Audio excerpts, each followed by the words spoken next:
எண்ணிய முடிதல் வேண்டும், நல்லவை எண்ணல் வேண்டும், திண்ணிய நெஞ்சம் வேண்டும், தெளிந்த நல்ல அறிவு வேண்டும், பண்ணிய பாவமெல்லாம் பருதி முன் பணியே போல நன்னிய நின்முன் இங்கு நசிந்திடல் வேண்டும். அம்மா, மிக அழகான மாங்கனி திருவிழாக்களில் ஒன்றான மிக சிறப்பு மிகுந்த ஒரு பட்டிமன்றத்தினுடைய தலைப்பாக பண்பாட்டும் பக்தியும் நிறைந்த பாடல்கள் இன்றைய பாடல்களா அல்லது அன்றைய பாடல்களா? எனக்கு இந்த கையில் பிடிச்சிக்கிட்டு இந்த மைக்கில் பேசுறதே ஒரு நடுக்கம் தான். நான் வீட்டில் பேசும்போது ஒரு டம்ளர் எடுத்து கையில் வச்சுக்கிட்டு தான் பேசுவேன். ஏன்னா ஏதாவது நடுக்க வரும், எனக்கு இந்த நடுக்கத்தை திக்கிறதுக்கு ஏதாவது ஒரு வழி பண்ணணுமா இல்லையா மாணிக்கண்ணே. ஆனால் இந்த ஸ்டாண்ட் மைக் இல்லைன்ட்டாங்க, இது முடிஞ்ச வரைக்கும் பேசுகிறேன்.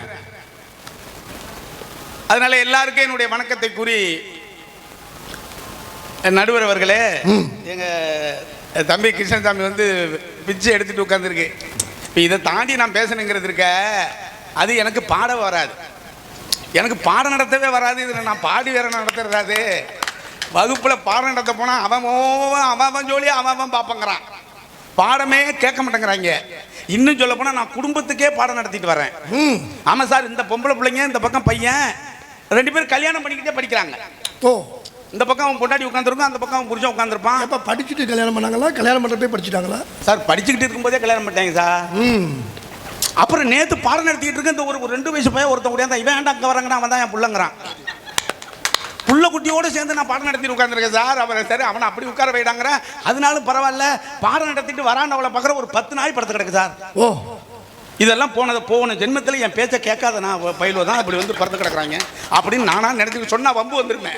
ஐயா நாய்ங்கிறாருன்னு ஏதாவது சொல்லி நம்மளை இழுத்து சந்தியில் விட்டுருவாங்க. நான் சொல்றது இல்லை, மனசுக்குள்ளே சில விஷயத்த சார் வெளியில் சொல்ல முடியாது. இங்கே இருக்கிறவங்க எல்லா பேரும் எவ்வளோ விஷயத்த மனசுக்குள்ளே வச்சுக்கிட்டு அழுத்திக்கிட்டு கிடக்குறது தெரியுமா? அதனால தான் அது புட்டுக்கிட்டு பிபியாகவும் சுகராகவும் வெளியில் வந்து நிற்கிது. வச்சு அழுத்த அது ஒரு பக்கம் வந்துக்கிட்டு இருக்கும். அதனால முடிஞ்ச வரைக்கும் அழுத்தாமல் வெளியில் சொல்லி கொடுங்க. யாருக்கிட்டையாவது ரகசியமாக கூப்பிட்டு நானும் அப்படி தான் சொல்லிவிடுவேன் சார். இப்போ இங்கே சொல்ல வந்திருக்கேன். உங்கள்கிட்ட நான் எவ்வளோ சொல்லியிருக்கேன். ஆமாம்மா, என் சம்சாரத்தை நேற்று கூப்பிட்டு உங்கள்கிட்ட ஒரு விஷயம் சொல்லியிருந்தேன். நீ தான் அப்போலேருந்து சொல்லிட்டு இருக்கேங்கிறான். நீ தான் 25 வருஷமாக சொல்லிட்டு இருக்க, ஒரு விஷயம் கூட மண்ணால் இல்லை, ஒன்றும் இல்லை. நீ இனிமேல் என்ன சொன்னா என்ன சொல்லாட்ட என்ன போயா அந்தாட்ட. அப்புறம் நான் யாருக்கிட்ட சார் சொல்கிறது? ஏன்ட்ட சொல்லு. அதனால உங்களை மாதிரி ஆட்கள் தானே நான் சொல்ல முடியுண்ணே. ஆமாம், அதனால நீங்கள் என்ன என்னுடைய ஸ்டூடெண்ட்டு சிந்து அதை பார்த்தீங்களா, நான் வளர்த்து விட்டுவிட்டு நான் தவிச்சு கிடக்கிறேன். அது நல்லா பேசிட்டு இப்படி தான் சார் ரொம்ப கதையில் சார். சில பேருங்க ஆற்றுல வா அண்ணனை கரையில் சேர்த்து விட்டு பாதியில் இறக்கி விட்டு போடுவாங்க தெரியுமா? ரொம்ப போயில அப்படி செஞ்சு விடுவாங்க சார். நம்மளை அழைச்சிட்டு போய் பாதியில் விட்டுட்டு போயிடுவாங்க. வாழ்க்கையில் அவனுங்களை மாத்திரம் நம்பக்கூடாது சார். நீங்கள் வாழ்க்கையில் ஒரு மனுஷனுக்கு 2 முறை வேர்க்கும். வாழ்க்கையில் 2 முறை வேர்க்கும்ண்ணே. ஆமாம், பலன்னு வேர்க்கும், கொட்டும். இன்னைக்கு ஒரு மாசமா கொட்டிட்டு கிடக்கிற மாதிரி கொட்டும். அது என்ன தெரியுங்களா? ஒன்று முத ஒரு பொண்ணை பார்க்குறவனுக்கு வேர்க்கும். வேர்த்திருக்கான உங்களுக்கு? முத ஒரு பொண்ணை பார்க்க எனக்கெல்லாம் வேர்த்திருக்கு சார். நடுக்க வந்துடும் சார் சமயம். அடுத்தது முத தண்ணி போடுறவனுக்கு வேர்க்கும். ஓ, ஆமாங்க. முத காதலிச்சவன் 6 மாசத்துக்கு அப்புறம் அழுவான். அவன் வேர்வை அங்க. தண்ணி போடுறவன் அப்பயே அழுவான். நீங்க தண்ணி போட்டு லேட்டா ஏறணும்னே அழுவ ஆரம்பிச்சிடும். பார்த்துருக்கீங்களா? முகத்தை தண்ணி போட்டவன் தொடச்சானா ஆரம்பிக்க போறான்னு அர்த்தம். இப்படி வலிப்பான் சார். வலிச்சானோன்னு ஆஹா ஏதோ ஒன்று ஆரம்பிக்க போறான். சில சரி பேசாமலே நம்மளை கூப்பிடுவான் தெரியுமா? அவன் நிதானமா இல்லைன்னு நம்ம கண்டுபிடிச்சோம். எனக்கு நேத்து ஒரு தத்துவத்தை ஒருத்தன் சொன்னான் சார். என்னது? இன்னைக்கு பௌர்ணமி தானே? ஆமா. அவன் சொன்னான், வரும் ரொம்ப கஷ்டமா இருக்குடா மாப்பிள்ள, காசு பணத்துக்கு ரொம்ப கஷ்டமா இருக்குன்னு. அவன் ஒரு ஐடியா சொன்னான் பாருங்க நேத்து. இந்த பாரு, நாளைக்கு பௌர்ணமி. நேத்து சொன்னான் நாளைக்கு பௌர்ணமி. பையன் எடுத்துக்கிட்டு திருநாவணங்களை போ, கிரிவேலை பாதையில் ஒரு துண்டை விடிச்சு ஓரமா படுத்துக்க. விடிச்சு பாரு 1500 பணம் இருக்குங்கிறாயா. இது அருமையான யோசனையா இருக்க. ஒரு துண்டை விரிச்சு போட்டு நீ படுத்துக்க. ஒன்னும் எவனுக்கிட்டையும் காசு கீச்சு காக்காத. நீ பாட்டுக்கு படுத்துக்க. உன் பையன் தலைவாணியில் வச்சு ஆனா காவி வெட்டி கட்டி இருக்கணும்னா 1500 ரூபாய்க்கு ஒரு காவி வெட்டியை வாங்கிட்டு நீ போய் படுத்தினா விடிச்சு பார்த்தா 1500 ரூபா. நீ முழிக்காம படுத்தீங்கன்னா 3000 ரூபா கிடைக்கும். நாம இந்த மாதிரி பயிலும் நம்ம. அதனால நீங்க தண்ணி போட்ட மட்டும் நீங்க அழு. என்கிட்ட ஒருத்தன் அப்படிதாங்க அழுதான். மூஞ்ச தொடச்சான். அப்படி நாக்க நீட்டுவான். மாப்பிள்ள இப்படியே சொல்றான். 1/2 மணி நேரமா நாக்க நீட்டுறான். மாப்பிள்ள நீ கூட கல்யாணத்துக்கு வந்து மொய் வச்சது எங்க கணக்கு நேர் பண்றான் பத்தியாங்க அவன். நீ கூட கல்யாணத்துக்கு வந்து மொய் வச்சுங்கிறான். இந்த மாதிரி அழுகுறவன் இந்த தண்ணி போட்ட பைய இவனுக்கெல்லாம் தத்துவார்த்தமான செய்திகளை சொன்னது நம்ம பாட்டு தான். அதுதான் எங்க அண்ணன் சொன்னாரு. அங்கே சிரிப்பவர்கள் ரொம்ப பையன் நம்மளை பார்த்து சிரிச்சுட்டு தான் இருக்கான். என் பக்கத்து வீட்டுக்காரன் காலையில ஏந்திச்சு என்னை பார்த்து சிரிப்பான் சார். அவன் சிரிக்கிறப்போ ஒரு நாயையும் ஓட்டிக்கிட்டு வருவான் சார். ஏன்டா சிரிக்கிறேங்கிறேன், உன் பொழப்பெல்லாம் பார்த்தா எனக்கு வெக்கமா இருக்குங்கிறான். என்ன பொழப்புங்கிறேன், அதுக்கு அவன் சொன்னா பாருங்க, வாழ்க்கையில் எவ்வளோ பிரச்சனை இருக்கு. ஒரு எங்க சண்முடியிலேயே ஒரு கதை சொல்லுவாரு. ஒரு பையன் கழுத மேலே போயிருக்கான். ஆமாம், அந்த கழுத மேலே போன கதை தெரியுங்களா? அது மாதிரி தான் நம்ம கதையெல்லாம். கழுத மேலே போனவொன்னா எங்கடான்னா உன் பொண்டாடி உன் பேச்சை கேட்கதான் பாரு. அது மாதிரி நம்ம வீட்டில் எதுவுமே கேட்கறது இல்லை, போகிறதில்ல, வர்றதில்ல. ஏதோ வாழ்ந்துக்கிட்டு இருக்கோம். வாழ்க்கையில் 1000 பிரச்சனை தான் இருக்கு. யாருக்கு பிரச்சனை இல்லை? அதெல்லாம் தூக்கி போட்டு வந்து உட்கார்ந்துருக்கீங்களே. இப்போ வராதவங்களுக்குலாம் பிரச்சனை கூடுதலாக இருக்குன்னு அர்த்தம், வந்தவங்களுக்கு பிரச்சனை கம்மியாக இருக்குன்னு அர்த்தம் உங்க உட்கார்ந்துருக்கிறவங்களுக்கு. அதனால நான் என்ன சொல்ல போறேன், வேற அங்கே வேற நிகழ்ச்சி ஆரம்பிச்சிட்டாங்க. இப்போ அது வேற நம்ம வேற அங்கே போக போகிறோம். அண்ணா ஒரு 2 பாட்டு என்னால் முடிஞ்ச வரைக்கும் பாடிவிட்டு முயற்சி அப்படிதாங்க நான் முயற்சி பண்ணேன். வகுப்புல போயிங்க சுந்தரர் தேவாரம் பாடம் எடுத்தங்க. சுந்தரர் தேவாரம், ஆமாங்க. இல்லையா, அவர் திருவெண்ணெய்நல்லூர்ல கல்யாணம் பண்ண போனப்போ சிவபெருமானே அந்த நேரம் வேற வந்து கல்யாணத்தை நிறுத்தி விட்டாரு. ஏன் அந்த பாய் கல்யாணத்தை நிறுத்தினான் அவன்? சுந்தரர் அவர் போன பிறவியில் இப்படி வந்து பிறந்த கதையை 3 நாளா சொல்லிட்டு இருக்கேன் சார். திங்கள், செவ்வாய், புதன், வியாழக்கிழமை அன்னைக்கு அவர் அடி எடுத்து கொடுக்க இவர் பாடினார்ல, பித்தா பிறைசூடின்னு. அந்த பாட்டை நான் ராவா சொன்னேன். இது ராவா? ஆமா ஆமா. பித்தா பிறைசூடி பெருமானே அருளாளான்னு. இந்த முன்னாடி உட்கார்ந்தவன் ஏந்திரிச்சு, இதை ராவா பாடாதீங்க சார், ஏதாவது கலந்து பாடுங்கன்னா. இதெல்லாம் எனக்கு பாட வராதுறான்னு. எங்களுக்கு படிப்பு வரலன்னா முயற்சி பண்ணுங்கிறீங்க. முயற்சி பண்ணுங்க சார், முயற்சி பண்ணுங்க. சரி, முயற்சி பண்ணி பாடிடுவோன்னு நான் பாட்ட ஆரம்பிச்சேன் சார். பித்தா பிறைசூடி பெருமானே அருளாளா எத்தா மறவாது நினைக்கின்றேன் மனத்துன்னை அப்படின்னு கண்ணை மூடிக்கிட்டு தான் அதை நான் சொன்னேன். திறந்து பார்க்குறேன், என்ன பாடுன்னு சொன்னவன் அழுகுறான் சார். அவன் ஏன் அழுதான்னு கேட்டேன். இதுதான் ஐயா பாடி நான் கடைசியா பார்க்குறேங்கிறான். அதை பரவாயில்ல சார். அது கூட அவன் போனவன் தான் 15 நாள் கல்லூரி வரமாட்டான் சார். 15 நாள் கழிச்சு கீழவாசல தஞ்சாவூர் கீழவாசல பார்க்குற இரும்பு கடையில் இரும்பி வியாபாரம் பண்ணிட்டு இருக்காங்க. பித்தா பிறைசூடி அவனை இரும்பு கடையில் கொண்டு போய் நிறுத்திருக்கு. அன்னைக்கு நான் அந்த வழியா போனேன்ல, என்னை பார்த்துக்கிட்டு கூப்பிட்டான். ஐயா ஐயாவை பாடையில வச்சு பார்த்தா நம்பாரு. அவன் பாடம் கட்டி கொண்டு போறதுல என்ன முடிவு பண்ணிட்டான் சார். இந்த பயிர்களுக்கெல்லாம் நாங்கள் பாடம் நடத்தி வர்றது இருக்க, அடாடாடா. அதில் அவனுக்கு ஒரு கருத்து சொன்னேன். அவன் ஒரு பொண்ணை லவ் பண்ணான். அந்த பையன் அவனை கூப்பிட்டு சொன்னேன், காதல்னா என்னன்னு தெரியுமா உனக்கு அப்படின்னு. என்ன சார் அப்படின்னு. அது ரொம்ப புனிதமானதுடா. ஒரு கருத்து சொல்றேன் கேளு. ஒரு 2 மலைகள் இருந்துச்சு. ஒரு மலையில ஆண் குரங்கு இருந்துச்சு, ஒரு மலையில பெண் குரங்கு இருந்துச்சு. இந்த பெண் குரங்கு ஆண் குரங்க லவ் பண்ணிருக்கு, காதலிச்சிச்சு. இப்படி ராத்திரில டெய்லி அந்த மலைக்கு ஆம்பளை இருக்கிற பெண் இருக்கிற அந்த மந்தி கிட்ட இந்த வானரம் போகும். போய் பேசிக்கிச்சு. இந்த பழங்கள்லாம் வானரங்கள் கனி கொடுத்து மந்தியோடு கொஞ்சிட்டு வந்துச்சு. அவங்களுக்கு 2 பேருக்கு கொஞ்சினதுல ஒரு புள்ள உருவாயிடுச்சு. ஒரு கடுவன் குரங்கு இந்த குரங்கு குட்டிய பெண்ணுகிட்டே விட்டுட்டு இந்த ஆண் குரங்கு வந்துருச்சு. சரி, ஒரு நாள் நம்ம பிள்ளைய பார்க்கணும்னு ஆண் குரங்கு போனுச்சுல. ராத்திரில அமாவாசை அன்னைக்கு போயிருக்குது. இருட்டுல தடுமாறி விட்டு கீழே விழுந்து இறந்து போச்சு. எது? ஆண் குரங்கு.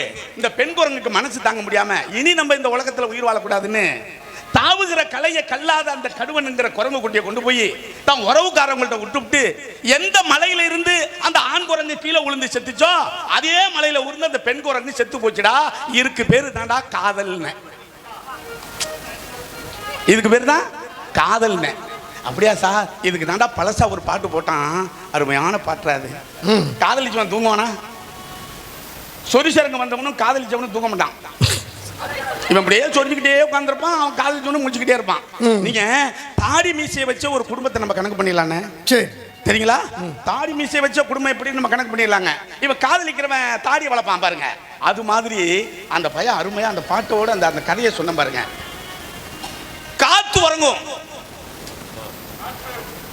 ஆனா நிலவு கூட உறங்கும். ஆனா நான் அவளை காதலிச்ச அந்த நேசமும் மனசு என் கண்ணும் உறங்காதுன்னு பாடணும். அந்த பாட்டை பாடும்போது சார் எனக்கு பாட வராது. அதான் என்ன பாடையில வச்சுட்டானே, எனக்கு பாட வராது. இருந்தாலும் முயற்சி பண்ற பாருங்க. தென்றல் உறங்கிய போதும் திங்கள் உறங்கிய போதும் கண்கள் உறங்கிடுமா காதல் கண்கள் உறங்கிடுமா காதல் கண்கள் உறங்கிடுமா. இந்த சொத்தோட நிறுத்திடுமா? ஏன்னா சோறு ரொம்ப போனுச்சுன்னா குழஞ்சு போயிடும். அதுக்கு தான் பயந்து அதுக்குதான் நான் காதலிச்சேன் சார். நான் வகுப்புல போய் தமிழ் எழுத்துக்களை பத்தி நடத்தினேன். உயிரெழுத்து 12 என்ன இந்த முன்னாடி உட்கார்ந்த பையன் வருது, இன்னும் 12லேவா வச்சிருக்கீங்க? இந்த உயிரெழுத்து 12ன்னா அப்புறம் 12ல வைக்கமே சார். தமிழ் எப்படி சார் வளரும்? 2000 வருஷமா 12லேயே வச்சிருந்தா எப்படி வளரும்? ஒண்ணு ஏத்துங்க இல்ல இறக்குங்கிறான். ஏத்தி இறக்கிறதுக்கு என்ன டாஸ்மாக் கிடையா? ஏத்தி இறக்கிறதுக்கு என்ன சடங்கா சம்பிரதாயமா?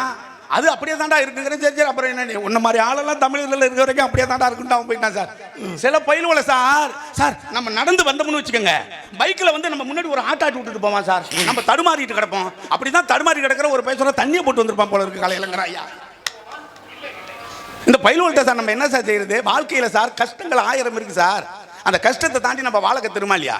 நான் ஒரு பொண்ணு அப்படி தான் காதலிச்சேன். நான் கரண்ட தமிழ் சங்கத்தில் எங்க அண்ணன் தான் என்ன நடுவராக்குனாங்க. கரண்ட தமிழ்ல படிக்கும் போது முதலா வானொலி பட்டிமன்றம் நடந்தது. பேச்சாளர் சொல்லு. இல்ல நீங்க நடுவரா இருந்து என்ன பேச்சாளர் இப்படிதாங்க எனக்கு தட்டுக்கட்டு போவோம். ரொம்ப வாழ்க்கையில சார் எனக்கு சில விஷயத்தை நம்ம பேசும்போது வாழ்க்கையில் என்ன எவ்வளவோ என்ன நடுவராக்கணி, நடுவர்னே வரும். நான் இந்த ஜென்மத்தில் ஆக மாட்டேன்னு எனக்கு தெரியும். ஏன்னா நடுவருக்கு எவ்வளோ பிரச்சனை இருக்குங்கிறது எனக்கு தெரியும். நடுவருக்கு எவ்வளோ பிரச்சனை இருக்குன்னு நமக்கு தெரியும். அதனால நம்ம ஏன் நடுவர் ஆகணும்? நம்ம பேச கூப்பிட்டா நம்ம பாட்டுக்கு பேச போகிறோம். வீட்டில் பேசாமல் இருக்கிறவங்க வந்து பேசிக்கிட்டு இருக்கோம். அவ்வளோதானே சார். இதில் என்ன இருக்குது சார் பாருங்க. எங்கள் வீட்டில் நான் என் மனைவி என் புள்ள இவங்களுக்கு மாத்திரம் சோட்டு போட்டுக்கிட்டு இருந்தேன்னா நான் பட்டிமன்றம் வந்திருக்க மாட்டேன். என் மாமியா என் குழந்தையா எல்லாம் என் வீட்டில் தான் 15 வருஷமாக கிடக்காலும். எல்லாருக்கும் நான் தான் சார் சோறு போட்டு கிடக்கிறேன். என் மாமியாளுக்கு 20 வருஷமா நான் தான் மாத்திரை எடுத்து கொடுத்து கிடக்கிறேன். சுகர் மாத்திரம் எங்க அம்மாவுக்கு சுகரும் இல்லை ஒன்றும் இல்லை. அது எங்க தங்கச்சி வீட்டில் கிடக்கு. என் மாமியா என் வீட்டில் கிடக்கா. அவளுக்கு தான் டெய்லி என்ன செய்யறது? நான் அதுக்கு ஒப்புக்காக அம்மாங்கிறேன் என் மாமியால. ஏன்னா நான் குடும்பம் பண்ணி ஆகணுமா இல்லையா? உங்க அம்மா தான் உங்க அம்மா, எங்க அம்மா நீங்க அம்மா வாங்க மாட்டீங்களா? உலகத்துல எங்க 3 புலம்பல் ரொம்ப முக்கியமான புலம்பல். சொல்லி முடிச்சிடவா? ஏன்னா இவ்வளவு இடைஞ்ச என்ன ராவணன் வந்துட்டார். 3 புலம்பல் ரொம்ப முக்கியமான புலம்பல் சார். ஒண்ணு சந்திரமதி மயானத்துல புலம்புனது புள்ளைய வச்சுக்கிட்டு. 2வது புலம்பல் ராவணன் போர்க்களத்துல கடக்கும் போது மண்டோதரி புலம்புனது. நான் பேர் சொன்ன அந்த பொம்பளை நம்பாதானே கேட்டியாடான்னு அவ கடந்து கதறா. அடுத்த புலம்பல் பட்டினத்தார் தாய்க்காக புலம்புனது. இந்த உலகத்துல 2 பேரு பொம்பளைங்க ஆம்பளைங்களுக்காக புலம்புனது. ஆனா ஒரு ஆளு ஒரு ஆம்பளை பொம்பளைக்காக புலம்புனது. ஒரு தாய்க்காக ஒருத்தன் புலம்பி இருக்கான் பாருங்க. அந்த புலம்பல் மாதிரி வருமா சார் வாழ்க்கையில? அதை சொல்லி நான் நிறைவு பெறேன். அது வேற. நான் போற இடம் ஜாடான்னு இதே ஒரு 3 மாசமா இந்த கதியில் தாங்க நான் கடைசியா நான் பேச வருவேன். அதுக்கப்புறம் ஒரு போலீஸ்கார் வந்து பேச நிறுத்தி முடிச்சிருக்கேன். இந்த தாய்க்காக புலம்புனது இருக்கு பாருங்க, அது உண்மையிலேயே ஒரு பெரிய வியப்பு தான். அது இந்த பாப்பா எடுத்தோடனே தாயினுடைய பெருமையை அப்பாருடைய பெருமையெல்லாம் எடுத்து பாப்பா சொல்லிட்டு உட்காந்துருக்கு. எங்க அம்மா நான் அந்த கதையெல்லாம் நிறைய சொல்லியிருக்கேன். எங்க அம்மா நிறைய குழந்தை பெத்தவோ, 12 பிள்ளைய பெத்தவோ. நான் தான் பார்த்த 12வது குழந்தை சார். நான் 12 ஆம்பளை பிள்ளைங்க, நான் தான் கடைசி போய். அதுல ஒரு சிறப்பு சார், 12 பேர் கவர்மெண்ட் வேலையில இருந்தோம். அதான் அதை விட சிறப்பு. நான் தான் பேராசிரியர். 12 குழந்தைய பெத்து வளர்த்த ஆளாக்கால தாய். அவளுக்கு இணைய அந்த உலகத்துல எதுவும் இல்லைன்னு நம்ம சொல்றோம்ல, அந்த அன்புக்குரியது அந்த தாய் என்கிட்ட சொன்ன ஒரு வார்த்தை, காதலிச்ச பாரு அந்த பொண்ணு, அந்த பொண்ணையை நீ கல்யாணம் பண்ணிக்கிட்டான். நான் காதலிச்ச பொண்ணையே கல்யாணம் பண்ணிக்கேன்னா, ஆனா கல்யாணம் பண்ணதுக்கு அப்புறம் தான் சார் என் வாழ்க்கையில என்ன துன்பம் கஷ்டம்னு நான் நினைச்சேன் சார். வாழ்க்கை என்றால் 1000 இருக்கு. அந்த பாட்டை கேட்டே நான் குடும்பம் ஓட்டிக்கிட்டு இருக்கேன். பிரச்சனை 1000 இருக்கு இல்லைண்ணே.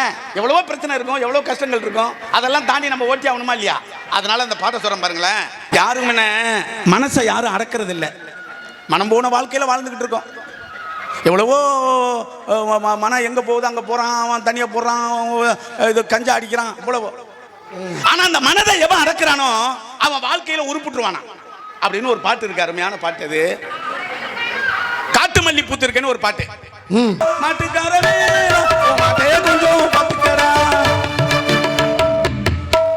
நடுவர் அவர்களே, பண்பாடு பக்தி எல்லாத்துலயும் நம்ம பாட்டு தான் சொல்லிட்டு இந்த சின்ன வாய்ப்புக்கு இவ்வளவு அழகா நீங்க கேட்டு என்ன பாராட்டினதுக்கு நன்றி கூறி மீண்டும் ஒரு வாய்ப்புல இன்னும் நிறைய ஒரு 35 நகைச்சுவை வச்சிருக்கேன். நம்ம பாட்டுக்கு பேசிக்கிட்டே இருக்கலாம், சிரிச்சுக்கிட்டே இருக்கலாம். அதனால சிரிப்பதற்கான ஒரு வாய்ப்பு வரும்போது அதற்கான சந்தர்ப்பத்தை என்னுடைய அன்புக்குரிய வணக்கத்துக்குரிய அமுதா அண்ணனுடைய பிறந்தநாள் விழாவில் அந்த வாய்ப்பை நமக்கு கொடுப்பாங்க. கண்டிப்பா அதை நம்ம பேசுவோம். ஏன்னா நான் ஒரு 3 மாசம் ஆகுது இந்த ஊர்ல வந்து பிரியாணி தின்னு. அது அவங்களுடைய பிறந்தநாள் விழாவை தான் திங்கணும்னு நான் முடிவு விருதம் இருக்கணும். அதுக்கு அங்க ஒரு சொல்றாரு பிரியாணி தின்னுருக்க மாட்டான் போல. அதனால அந்த ஒரு வாய்ப்பை நீங்க எனக்கு தேடி தரணும்னு சொல்லி எல்லாருக்கும் நன்றி கூறி விடைபெறுகிறேன். நன்றி, வணக்கம். மிகச்சிறப்பு.